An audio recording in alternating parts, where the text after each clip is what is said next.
The clock struck midnight. The bell echoed through the ancient creaking mansion. I picked my way across the dark halls, clutching my flashlight so tight my knuckles hurt. Oh, brat. Not bad, you little brat. Nearly gave me a heart attack, as if there were any ghosts here, like I'd be scared. Pearl Bagot, heiress extraordinaire, please. Suddenly, something brushed past the small of my back. It couldn't just be a rat.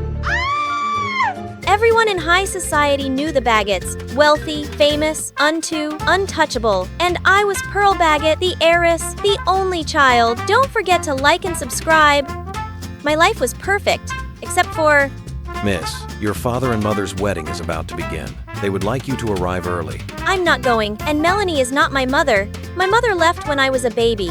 My dad, Mr. Bagot, ordered everyone never to speak of her. I grew up with no real memory of her face or her name, just a few hazy flashes of a gentle smile. Then Melanie showed up, sliding into the role of my father's lover. She was a famous actress with a squeaky clean reputation, sweet as pie in public, but I'd seen the mask slip. So when my father and Melanie wanted to announce their secret relationship to the world and throw a wedding of the century, I was not about to be part of it. Then Melanie came back from her honeymoon in a torn wedding dress and with her face smeared. Oh, everything's awful. We were robbed, and my poor husband, Mr. Bagot, he risked his life to save me, and he's probably not gonna make it. My limbs went ice cold, but I forced myself to stay composed. If the Bagot name fell into chaos, vultures would circle. I had to act fast. Order the private guards to find my father and host a charity ball. Invite every socialite in the book. And Lady Melanie. Miss? Keep her under strict watch. She's not cleared of my father's disappearance. The ball was set up in a hurry. I stood in the middle of the crowd, composed and poised. Even though I was grieving and full of questions about my father, I knew I had to be the rock that held the family together. From this moment, I, Pearl Bagot, would temporarily assume head of the household while my father was missing. I object. Melanie burst in, followed by a phalanx of guards. The guests gasped. I'm 18. I have all legal right to inherit. A common law wife like you has no standing here. Pearl is not Mr. Bagot's biological daughter. Her words hit like a torpedo. My eyes went wide. She slammed a DNA test on the podium, proving I wasn't his blood, plus a power of attorney naming her as the successor if anything happened to him. The signature was his. When we reached the robbers' hideout, we only found these papers and a few relics belonging to Mr. Bagot as the family's longtime servant. I swear, it's all genuine. In an instant, I went from noble heiress to the town Joe high society spread rumors about the impostor child, aka me, and Melanie. She put on her sweetest smile and played the grieving wife. Even if Pearl wasn't Mr. Bagot's biological child, we still loved her. We would send her to the manor in the countryside, the very estate Mr. Bagot once gave his ex-wife, who is Pearl's mother. Just like that, because of Melanie's words, I was shipped off to a backwoods mansion. People stared like I was a walking headline. Right. Who willingly moved into a supposedly haunted castle? The place looked like Valak would pop out at any second and freak me out. All my accounts were frozen. The little savings I had left paid only for a detective to trace my father's steps. I put on my brave face and marched inside. No time for sulk. I tossed and turned on the bed and couldn't sleep. Everything sucked. The mattress was rock hard and the blanket smelled like something gross had been puked into it. Then a strange noise echoed below. Someone was moving on the floor below. I crept through the dark to find the source. It was just a tiny mouse. Then something bumped my back. Two blood-curdling screams shattered the silence. I scrambled to flee from the ghost, but my limbs tangled up like noodles. Wait, soft, warm, and it had legs. Who the heck are you? You better not be here to steal anything. Get out now before I call the cops. You're the one who should go. This is my and my mom's place. This is Bagot property. But the kid didn't care. She went full-on aggressive, all claws out. We ended up in this wild fight, and somehow I managed to throw her out. Then I dragged myself back to bed, every inch of me aching. What a freaking day. The next morning, I woke up to someone pounding on the door. Ugh, what do you want now, little thief? My name's Jade. I came to apologize. Turns out, after that chaotic night, her grandma dragged her over to my place by the ear. Grandma said help her with whatever she needs. So yeah, any requests, princess? I don't eat those dirt-covered veggies, and I don't need help. Cooking, fixing stuff. That's my specialty. Judging by your outfit, I'm guessing you've never lifted a finger in your life. Okay, fine. She wasn't wrong. After that, Jade started coming around more often. Turns out, she wasn't as awful as I thought. She was clever, practical, full of energy. She showed me how to plant a garden, fix a leaky roof, even brought me food sometimes. Need a hand, ladies? Hey, Dean. Dean was her neighbor. He's smart, funny, a little sneaky, but genuinely kind. He won me over fast. I thought you were just some rich girl playing country life.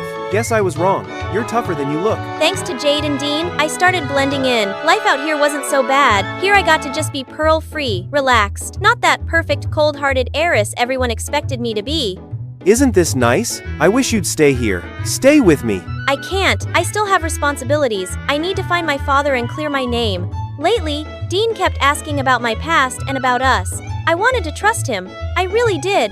But my mission came first. Find Dad, expose Melanie. Then Jade rolled in, holding up a mirror. I froze. I knew that mirror. Jade, you took something from the mansion again. Mom used to love this mirror. I just wanted to keep it as a memory. It's not like you need it. That was the problem with Jade. She kept sneaking stuff out of the castle, saying it belonged to her mom. Why my mother's old place was filled with her family's memories was beyond me. Days later, the detective finally called. We almost found him, but lost the trail. We'll need more funding to continue. I had just enough saved for that, but when I opened my drawer, my money was gone. I thought I knew who had done this. Where's my money? What money? Don't you dare deny it. My savings, every last bit is gone, and you're the only one who's always snooping around the house, you little thief. I'm not a thief. When things hit the roof, we started fighting. Dean tried to break it up, but it was useless. Then we froze. The sound of cameras clicking all around us. Reporters were everywhere. Poor Pearl. Never recovered from learning she's not really a Baggett. She's been violent. I have to take her home for her own good. That's what Mr. Baggett would have wanted. Guards grabbed me, forcing me into a car. Jade tried to run after me, but got blocked. Good job. Here's your reward. Dean looked at me, confused and guilty. He hesitated for a moment, then took the money. At that moment, everything made sense. Melanie kept me locked down, watching my every move. I knew what she was doing. She didn't want anyone to find my father. She wanted the Baggett throne all to herself. But now I was completely helpless. I couldn't trust anyone. And the only person who had ever treated me genuinely, I ended up hurting her. Psst, Pearl. How did you get in here? That witch looks like she's about to lock you up forever. Come on, I've got a plan. Let's go. Jade moved like a wildcat. We slipped past the guards, sneaked through the back gate, and there he was. Dean was waiting outside. Melanie paid me to spy on you, but when they took you, I realized how wrong I'd been. I'm sorry. Jade, I'm sorry too, for doubting you. Let's go. I hid out at Jade's house for a while. The place was full of photos, all of the same woman, smiling gently, a smile I knew. Do you recognize her? I'm not sure, but is that my mother? She began to tell me everything. What really happened? Years ago, Melanie had seduced my father while my mother was pregnant with Jade. Heartbroken, Mom moved into the old mansion, living quietly until she met kind neighbors who helped her feel less alone. She later moved into Jade's grandma's house, where she lived a simple, happy life until her health failed. From the moment you arrived, I knew you two were sisters. That's why I kept pushing Jade to be close to you. I just couldn't risk telling the truth, because the Baggetts would have made her life miserable. Jade threw her arms around me, sobbing uncontrollably. I hugged her back, tears burning my eyes. Heart pain, heart joy. These letters, they're from your father and mother. They prove Jade is Mr. Baggett's daughter. I think they'll help you. Then I'll fight for both of us. No one's taking what's ours again. Melanie had taken full control of the family, celebrating her leadership with a grand, flashy party. But right in the middle of her spotlight moment, Jade and I pushed open the doors. My father has another daughter, Jade. She's my sister, and here's proof. Letters between my parents. Melanie has no right to the Baggett name. Letters? Please, you could have forged those yourself. Only you would do that with my DNA testing results. Unless you've somehow brought Mr. Baggett himself here, you've got nothing. Then let him speak for himself. The crowd gasped as Dean helped my father walk in. He looked frail, dressed in a hospital gown. Melanie went pale. Guards, arrest her. She's the traitor. Dean told me everything. It had all been Melanie's plan to seize control of the Baggett family. Dean was her accomplice, the one keeping tabs on me and holding my father captive. In the end, they both had to face the consequences of what they'd done. I had to do the right thing, or you'd never forgive me. After everything, my father handed the family title over to me.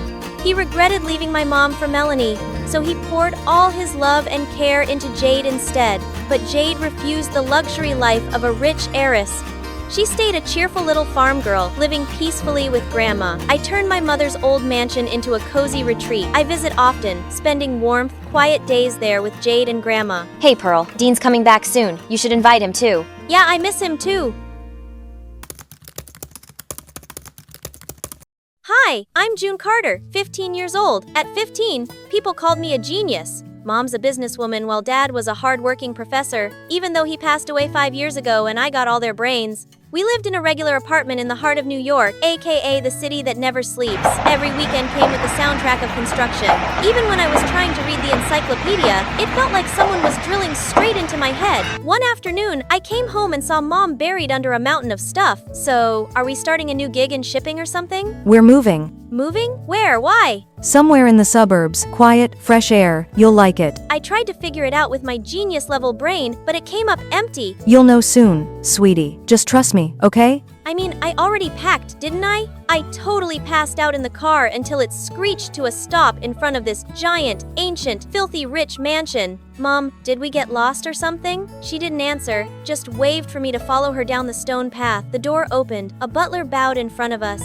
Welcome home, Miss Carter. The madam is in her room. Wait, what? 2 minutes later, I was standing next to Mom in a fancy room. On the big bed lay a woman I'd never seen in my life. She looked like royalty. June, this is your grandmother, Margaret. I have a grandma? Yup, I did. She was the CEO of some big deal investment firm. She's fixing her will, but that's not why we're here. June, we're just visiting. Sure, totally believable. But my biggest question was, why the heck didn't Mom ever tell me about her grandma Margaret? Before I could even speak, a man stormed into the room without knocking. Right behind him were a girl and a guy around my age. Turns out he was my uncle, and those two were totally my cousins. This is Clarissa, 17, and Joseph, 16. What perfect timing, huh, June? Clarissa looked like she walked out of a Ralph Lauren ad, chill and full of herself. She shook my hand like she was a queen and I was the local peasant. Joseph didn't even try to act nice. From the way they looked at me, I could tell they saw me as competition for the inheritance. That night, I just stared at the ceiling, hearing my uncle's voice on loop. What perfect timing, huh, June?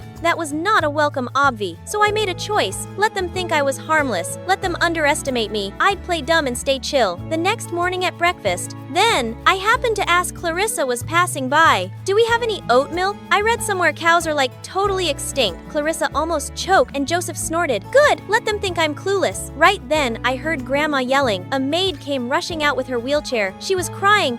She's being cranky again. She hates looking weak in that chair. So she hadn't left her room in months. Boring. Guess it was time I said hi to Grandma. I made a bold move and asked her out for a stroll. Good afternoon, madam. Your royal chariot a wet. Luckily, she didn't scream at me, but she didn't look thrilled either. Do I look like I'm dying to you? No, but I think the Roses could really use a firm supervisor. They've been kind of rebellious lately. My dumb comment actually made her laugh, and somehow I became the first person to get Grandma Margaret out of her room in forever. That walk changed everything. We got to know each other. Turns out Grandma wasn't cold. She was indeed soft-hearted. I had a feeling Clarissa and Joseph wouldn't win by just showing off. Oh, my lady's out for a garden stroll today. That's when I met Fred, son of the gardener, but honestly, he was closer to Grandma than anyone else in the house. You should have seen them. Meanwhile, I kept dodging my oh-so-charming cousins like a pro. Clarissa was still proudly parading her medals and certificates to Grandma, and of course, she got praised every single time. Have you ever heard of the company's renovation budget, June? She was testing me. Hold on, I'm hurting these ants right now. What did you say? Never mind. Eventually, Clarissa just stopped acknowledging me, but Joseph, not yet. One morning while I was making tea for Grandma, Joseph strolled up all friendly and handed me a little jar. Said it was the best kind of sugar for the elderly. Naturally, I used it. Grandma took a sip, then froze completely. June made that tea just for you, Grandma. Oh my gosh. This girl just put salt in the tea. I saw this TikTok that said seniors sometimes need more sodium for blood circulation. That's creative and thoughtful. Joseph looked like he just bit into a lemon. Guess he didn't expect me to dodge his little trap like that. June 1st, Joseph, salty. Somehow, those wheelchair walks with Grandma became a daily thing. Her stories were like old novels worn dramatic, but totally fascinating. And little by little, she opened up. I was engaged once, but I chose the Carter name instead. I was young, foolish, hungry for power. Your mother didn't want that life. She chose love. And she left. I let her. And she's never regretted that choice. And just like that, I had my answer. Why? I'd never heard of Grandma Margaret until now. I wasn't mad at Mom. I admired her more than ever. Then one day, I got tasked with finding her beloved cat, Duchess. While wandering in the garden, I heard a thump in the dry grass, followed by Duchess' familiar meow. If you jump off the roof and land on this patch of grass, you could survive as long as you hit it at the right angle and the air drag doesn't mess you up too bad. But seriously, don't pull that kind of stunt again. Got it? Most Most people don't really factor in air resistance, you know? Fred had showed up out of nowhere, holding a plate of lemon tart, probably meant for Grandma.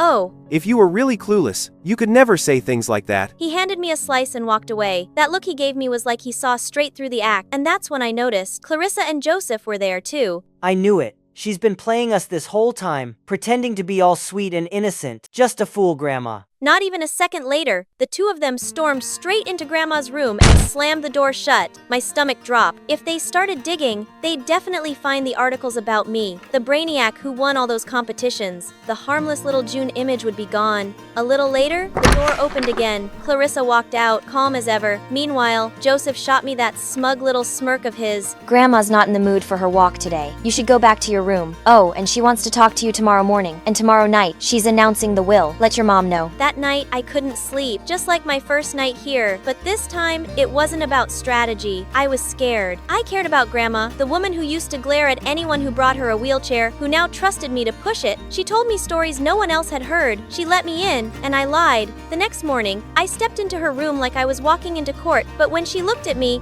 her smile was so soft, like Clarissa and Joseph hadn't said a single word to her. June, if I didn't choose you, would you still stay? I didn't come here to be chosen. I'm staying because I love you. That's all, dear. You can go now. See you at dinner. I sat outside on the swing, totally spaced out, thinking about what just happened. Was she mad? Did she forgive me? You okay? She knows everything. I shouldn't have faked it. Yeah, you shouldn't have. But even smart people do dumb stuff sometimes. Fred always knew how to say the right thing. No wonder Grandma adored him. That night was the first time Grandma joined us for dinner. And the tension? You could cut it with a spoon. I've made my decision. I swear I could hear the clock ticking. The one who will inherit the estate and lead the company is June. My breath caught. My heart was doing somersaults. Why me? Why someone who didn't even play the game? My uncle stood up so fast. Then he walked straight out of the room. Didn't say a single word. Clarissa didn't flinch. Didn't get mad either. She just froze. But she's a straight-up liar. How could you trust her? I've known for a while, a truly foolish child could never pretend the way June did. What I saw wasn't deception. It was restraint, kindness, wisdom, and I believe you can do this. Joseph shoved his chair back, then stormed out. Clarissa looked at me, then said, smiled. I'll help you. If you want to learn more about the company, just ask. Thank you, seriously. After dinner, I spotted Mom standing in the hallway. She looked nervous, like really nervous. She asked to talk. After all this time, she asked me to sit with her. Mom stayed in Grandma's room for a long time that night. I had no idea what they talked about, but afterwards, she hugged me tight and whispered, "Thank you." And I knew something broken had finally started to heal. I stepped outside and saw Fred waiting for me. He looked like the main lead from a K-drama. Hey mutant, not gonna lie, you're kinda terrifying when you look all wise and enlightened. You stalking me now? Just doing Grandma's bidding, taking you to your new school. Hi, I'm Bella from New York. Before I tell you my story, please like and subscribe. My aunt said my parents had an accident when I was a baby. And since then, I've lived with her and my cousin Lucy. But you never guessed another kid lived in this house. All the wall frames had pictures of just Aunt and Lucy. Lucy had the biggest room, bursting with toys and books. Lucy had so many clothes she had another room as a closet. And me, well, I lived in the attic with her hand-me-downs. But I didn't care. All I ever really wanted was for Aunt to love me like she loved Lucy. So I did whatever Aunt asked me. I served her breakfast in bed, polished her shoes, painted her nails. But somehow she was just never happy. Once when I was 10, a new neighbor came to visit Aunt, and she looked awestruck when she saw me. What a beautiful child. That gorgeous red hair and those adorable dimples. Adorable? They're just dents in her face. Stop smiling, Bella. You look like a moron. Go get us tea. I went to the kitchen, spat in Aunt's tea, and gave her the cup with a very serious face there. But soon after I turned 13, my whole life was transformed. One day at breakfast, Aunt was going through the mail when suddenly she spat out her cereal. Just then, I saw the letter she was reading. It had my name on it. Hey, what's that? But Aunt had already jumped off her chair and she threw the letter in the fireplace. Why'd you do that? It was mine. I saw my name. And who would write to you? You didn't see anything. As she stormed off, I couldn't help thinking, who would write to me? A few days later, the doorbell rang, and a postman was standing outside. Express delivery for Ms. Bella. Suddenly, a flying figure pushed me aside and attacked the postman. Oh my God, Aunt! I tried snatching the letter from her, but she was off with it like a bullet. What the freaking turtle? What was she hiding? I was dying to find out, but the letters stopped coming. But one evening when the bell rang, Aunt ran to open the door. And standing outside were 2 bodyguards with a wealthy-looking man. Can you explain what happened to the letters and plane tickets I sent for my daughter? Wait, what? Just then the man spotted me, and his eyes welled up. Oh my God, you must be Bella. You look exactly like your mother. I'm your dad, sweetie. Dad? You're my dad? Why didn't you come for me before? He tearfully explained that he and Mom had gotten divorced before I was born, and she told him never to get in touch. He found out just recently that Mom had an accident so long ago, and he tracked me down. As we hugged tight, I turned around to Aunt. You made me think he wasn't even alive. And why were you keeping the letters from me?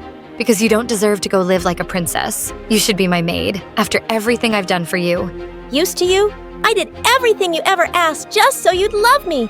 Did you ever love me at all? Even a little? No, how could I? Dad told me to pack my things immediately, but before going, I made sure to rub Aunt's toothbrush inside the toilet. Then I took Dad's hand and left without even saying goodbye. We flew over to New York, and I was shocked at the size of Dad's mansion. My room was 5 times bigger than Lucy's. This was freaking awesome! As Dad was showing me around the house, I suddenly saw a tall woman staring at me coldly from a distance. Dad was married, so that must be my stepmom. Mary, there you are. Come meet Bella. But Mary just turned away and slammed the door behind her. Later that night, I walked past their bedroom to hear Dad and Mary talking in loud voices. It's her first day here, Mary. Think how unwelcome she must have felt. What about me? You just expect you'll bring a child home and I'll start loving her like she's my own. I crept away without hearing any more. Great! Another mom figure who already hated me. When I went down for breakfast the next morning, Dad greeted me with a smile, and so did Mary. Sorry, Bella. I wasn't feeling too well yesterday. I hope you slept well. Yeah, as if she cared. When I asked Dad for the orange juice, Mary quickly got up to pour it for me, and she dropped the whole jug in my lap. Oh my God, what are you doing? I'm so sorry, it just slipped from my hands. I know you don't want me here, but you don't have to be so petty. With that, I stormed off. Her whole innocent act was fake, and she proved me right soon enough. A few days later, I was walking over to the sofa in the living room when suddenly I tripped over something. I went flying straight into this weird statue. I stared at the wreck in horror. Mary leapt up angrily from her armchair. Oh my God! How could you be so clumsy? Do you know what that's worth? Just then, Dad burst into the room, and behind him were some guests. What happened? We heard a loud crash. Oh, honey. Bella broke the statue by accident, but thankfully she's not hurt. Dad looked really upset, but stayed silent. I couldn't stop myself, though. You were just shouting at me, but the minute Dad came in, you became an angel. What? No, I was just shocked. I didn't mean to shout. Stop acting, Mary. You just want me to look bad in front of Dad. I think you tripped me up with your leg. What? You little brat! How dare you? You must have tripped on the carpet. That's enough. In case you both forget we have guests, Bella, please go to your room. I walked off angrily and slammed my door shut. I didn't trust her one bit. Dad got me enrolled in school soon, and I felt nervous walking into the huge building. A few kids were looking at me, and I smiled. And suddenly, a bunch of boys were surrounding me. Oh my God, can you do that again? Do what? Smile, please. Smile again. I did, and all the boys just stared at me. What was wrong with my smile? Those dimples are so freaking cute. I could just look at them all day. Wow. These dents in my face, like boys like these. Just then, a girl pushed through the crowd. Get away from her, you morons. You're scaring her. Hi, I'm Nora, and I don't have a redhead in my group. You look nice and rich, so we're friends now, okay? Well, she wasn't really giving me a choice. I was part of her popular girls gang now. I loved my new school. But it started bothering me really soon that Nora could be rather mean to other kids. I tried to tell her a few times, but she always said she was only joking. But then, one day, I walked into the cafeteria and I saw her and her friends making fun of a kid on crutches. Hey, Limpy, what would happen if I took away one of your legs? And with that, she pulled away a crutch, and he landed hard on the ground. Nora, are you crazy? He's already hurt. Why are you bothering him? Oh, come on. We're just joking around. But it's not funny. You're just being a jerk bully. Hey, no one talks to me like that, tomato girl. She pounced on me and pinned me against the wall. I pushed her back, and she went crashing straight into the chemistry teacher walking by. He dropped all the bottles he was holding, and the vile smell of chemicals had everyone gagging and running out of there. And Nora and I got suspended for a week. Dad would be so disappointed. When I went down that evening to tell him, he wasn't in his study. But I found freaking Nora poking her nose through his things. She just picked up a pen and put it in her pocket. What are you doing in my house? Your house? You live here? Since when? You're interrogating me, you thief. Put that pen back right now or else. Or else? What does that even mean? I leapt at her, trying to reach her pocket as she fought back and screamed. Suddenly, we were pulled apart by Mary and another woman. This witch attacked me. She's the one who got me suspended too. Mom. Bella, Nora is my guest. Her mom and I are friends. What's going on here? I guess I just have better taste in friends than you. I brushed past her and stormed off. Of course, Mary was friends with awful people like herself. A few days later, Dad was away on a business trip, and someone quietly opened my door at midnight. To my surprise, it was Mary with a hand behind her back. What? What do you want? Your dad told me it's your birthday, and I just came to say, well, happy birthday.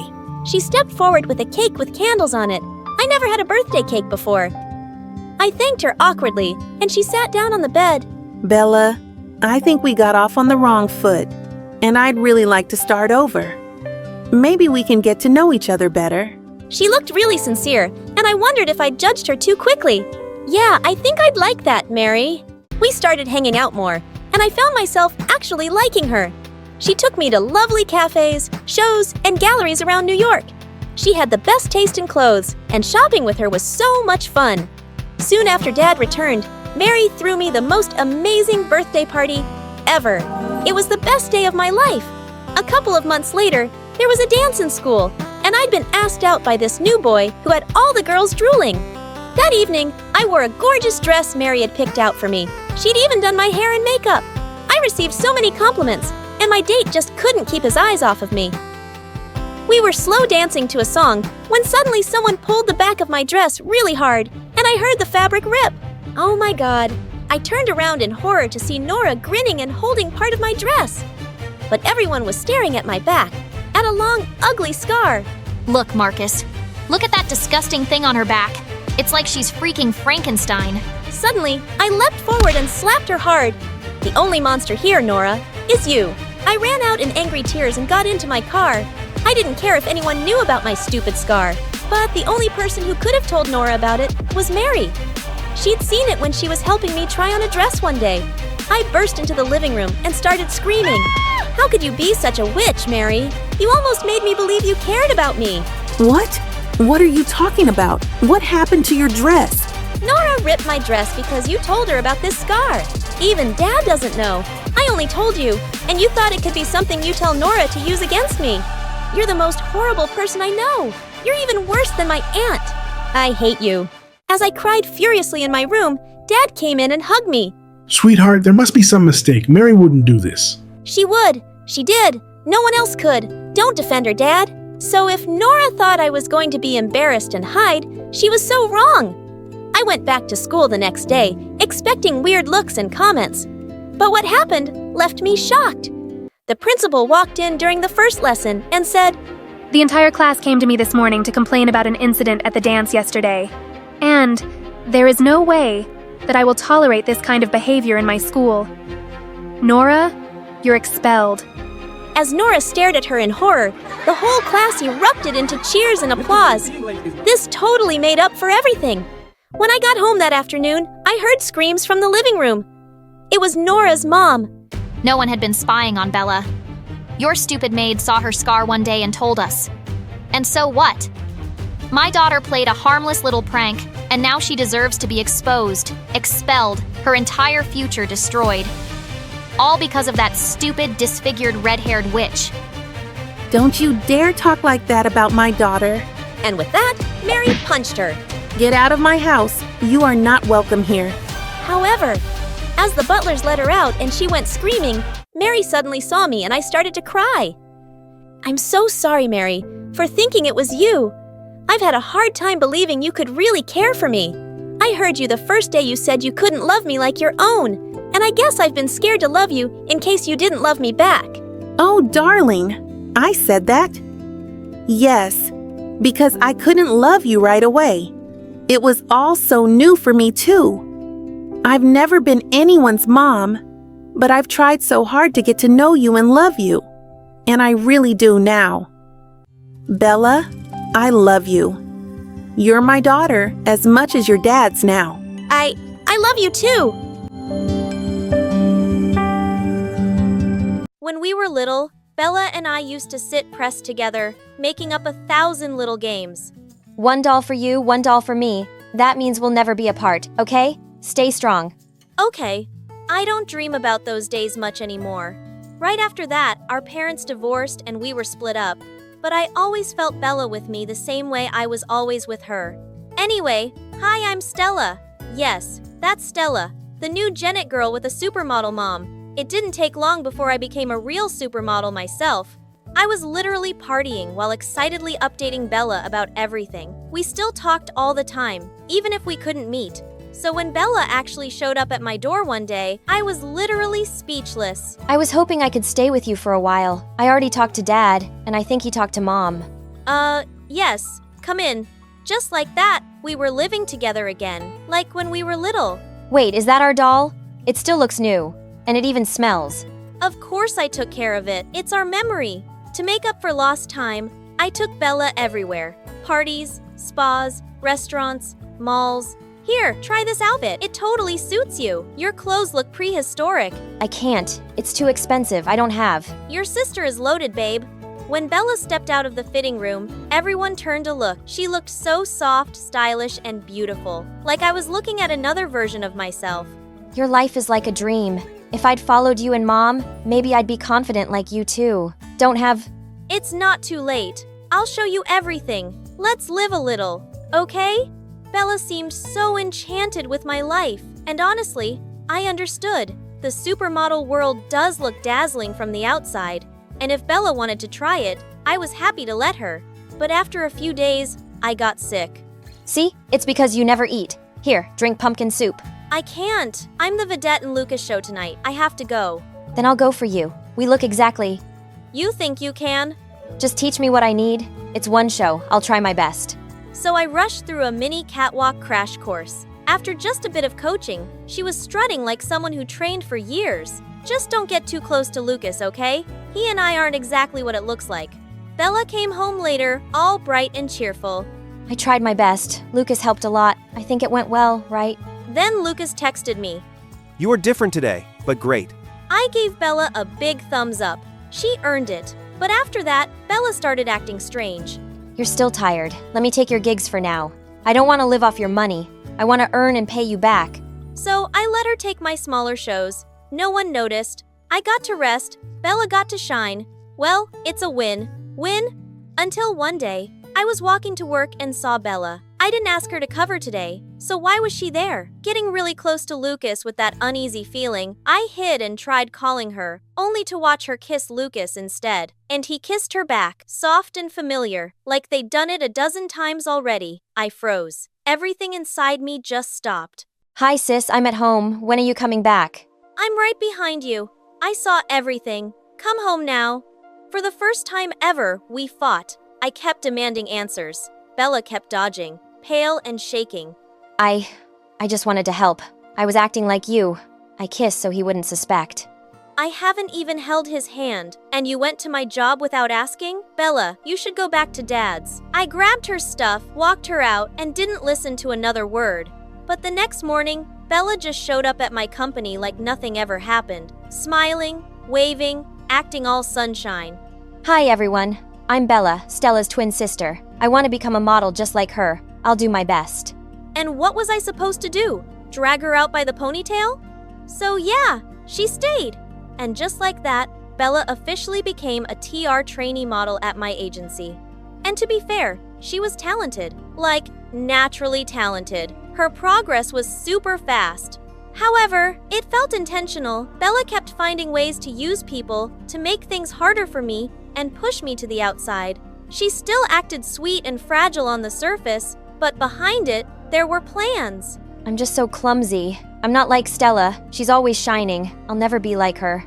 You've worked so hard. You are talented. Stella would be proud. Hello!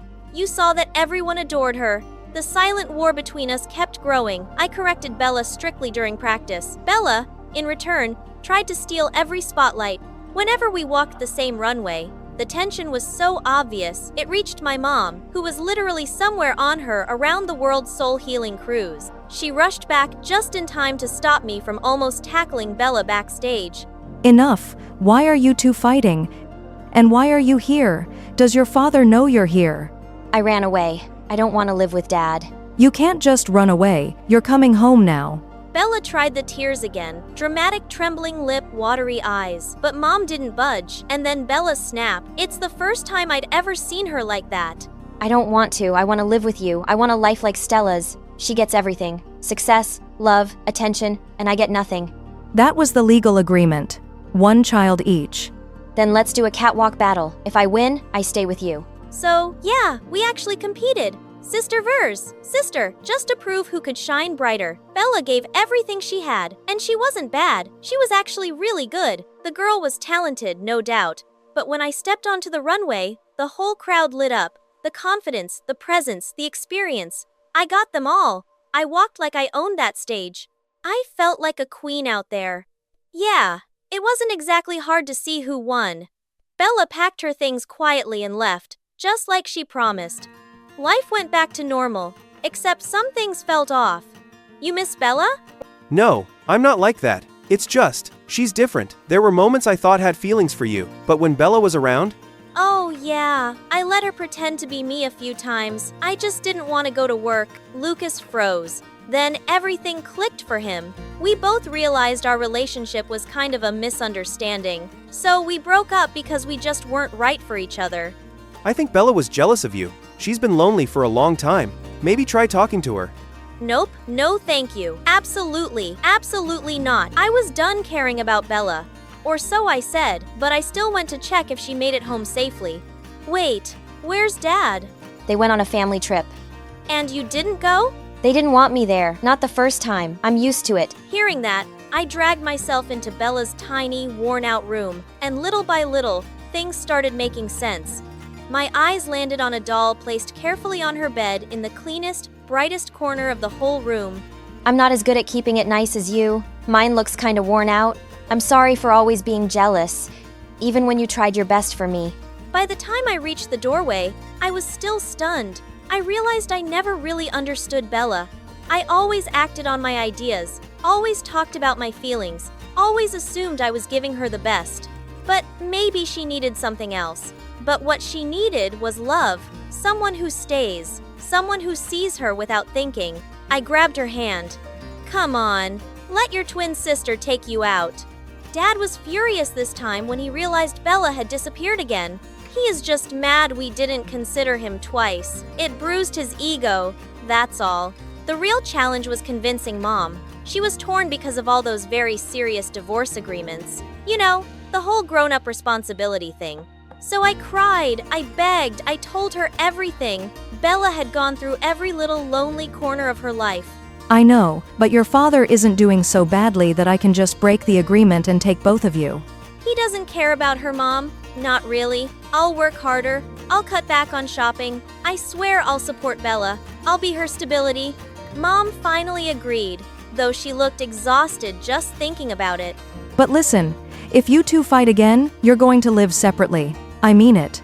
So, yeah, we definitely had to make sure that didn't happen. I helped Bella however I could. She cut ties with Dad's side and focused completely on becoming a real model, and she was rising fast.